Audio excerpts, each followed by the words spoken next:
আজকে তোমাদের জন্য নিয়ে এসেছি বাঙালির একটি ট্রেডিশনাল রেসিপি। এটি হচ্ছে ভাপা চিংড়ি। এটি খুব সহজেই রান্না করে নিতে পারবে। খেতে হবে এতটা সুস্বাদু যে ভাত খাওয়ার জন্য আর কিছুই লাগবে না।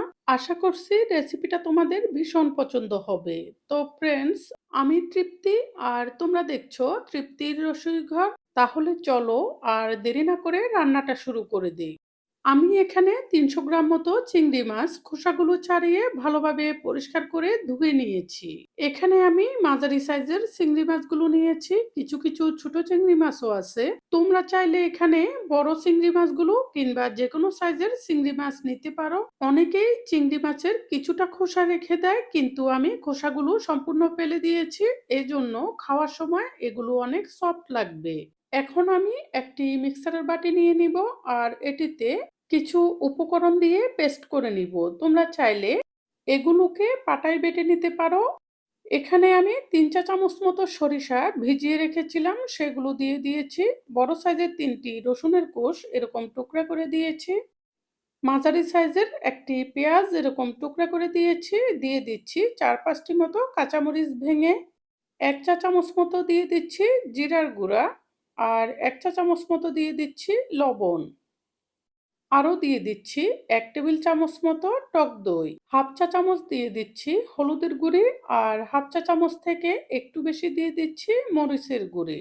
½ চা চামচ থেকে একটু বেশি দিয়ে দিচ্ছি চিনি।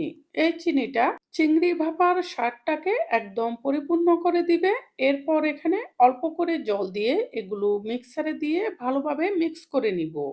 এগুলোকে একদম মিহি করে মিক্স করে নেওয়ার পর আমি এখানে একটি স্টিলের বক্স নিচ্ছি।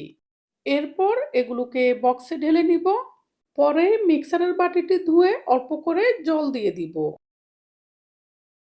এরপর এগুলোতে চিংড়ি মাছগুলো দিয়ে একটি চামচের সাহায্যে এগুলোকে ভালোভাবে মিশিয়ে দিব। এই পর্যায়ে আমি তোমাদের কাছে একটি রিকোয়েস্ট রাখছি। তোমরা যারা আমার চ্যানেলে নতুন এসেছো, সকল ধরনের রান্নার সহজ এবং সুস্বাদু রেসিপিটি পেতে আমার চ্যানেলটি সাবস্ক্রাইব করে রেখো। আর যারা আগেই সাবস্ক্রাইব করে রেখেছো তাদের জন্য থাকছে অনেক ভালোবাসা।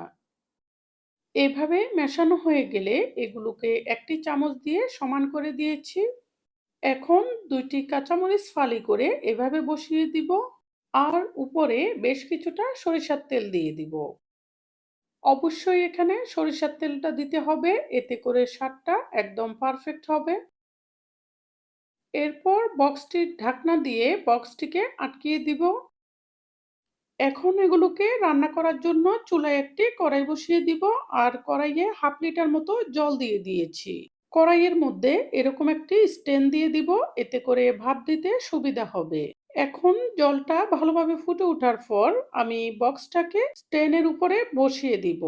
বক্সটি যেন কাত হয়ে না থাকে। এখন আমি কড়াইটাকে ঢাকনা দিয়ে দিব আর ঢাকনার মধ্যে যে ছিদ্রটা আছে সেখানে একটি কাঁচামরিচের মাথাটা ভেঙে এই ছিদ্রটা বন্ধ করে দিব। তোমরা চাইলে অন্য যেকোনো কিছু দিয়ে এই ছিদ্রটা বন্ধ করে দিতে পারো, এতে করে ভাপা চিংড়িটা তাড়াতাড়ি হতে সাহায্য করবে। ঢাকনা দেওয়ার পর এই জলগুলোকে ১ মিনিট মতো ফুটতে দিব। এরপর চুলার আগুনটি ডিম করে আধা ঘন্টা সময় পর্যন্ত এভাবে বসিয়ে রাখবো। তোমরা যদি বড় চিংড়ি দিয়ে করতে চাও সেক্ষেত্রে এগুলোকে আরো কিছুটা সময় বসিয়ে রাখতে হবে। এভাবে বসিয়ে রাখার পর যখন এগুলো হয়ে যাবে এরপর ঢাকনাটি তুলে নিব। ঢাকনাটা তুলে নেওয়ার পর এটা কিন্তু বেশ গরম থাকবে, সেজন্য এটাকে ঠান্ডা হওয়ার জন্য চুলার আগুনটি নিভিয়ে দিয়ে এভাবে কিছুক্ষণ রেখে দিব। আর তোমরা যদি চাও এটাকে সাথে সাথে খুলে নিবে, সেই ক্ষেত্রে বক্সটির উপরে বেশ কিছুটা ঠান্ডা জল ঢেলে দিবে। ঠান্ডা হয়ে গেলে আমি বক্সটিকে খুলে নিব। বক্সটি খুলে নেওয়ার পর দেখো এখানে ভাপা চিংড়ির লুকটা কতটা সুন্দর হয়েছে। দেখতে যতটা সুন্দর হয়েছে খেতে কিন্তু এর থেকে কয়েক গুণ বেশি মজার হয়েছে। একটি চামচের সাহায্যে এগুলোকে একটু নেড়ে নিয়েছি। তোমাদেরকে বলবো একবার শুধু এই রেসিপিটা ট্রাই করে দেখো। ঘরের সবাই খেয়ে প্রশংসায় পঞ্চমুখ হবে। রেসিপিটি যদি তোমাদের পছন্দ হয়ে থাকে অবশ্যই লাইক, কমেন্ট এবং সাবস্ক্রাইব করে সাপোর্ট করবে। আরো নতুন নতুন রেসিপি উপহার পাওয়ার জন্য।